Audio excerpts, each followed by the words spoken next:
mabilang ang gabing puyat sa pag-iisip kung saan nagbuhat ang mga luhang hindi tumitigil sa pusong dati ay di mapigil. Ngunit dahan-dahang nagigising sa katotohanang dapat ay limutin.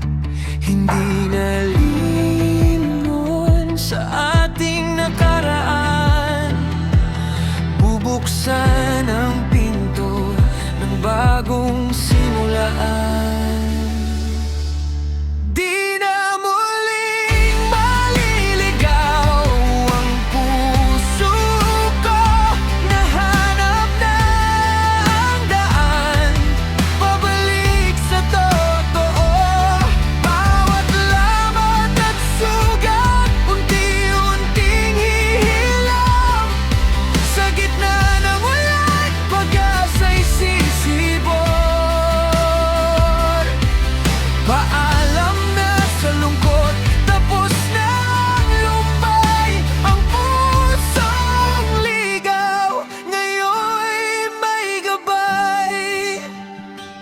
Salamat sa sakit, ito'y naging guro.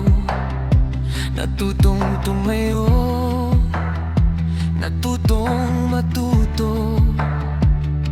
Ang dating dilim na kinatatakutan, ngayon'y liwanag na ang nananahan. Hindi na kailangang humanap sa iba, ang tunay na saya sa sarili.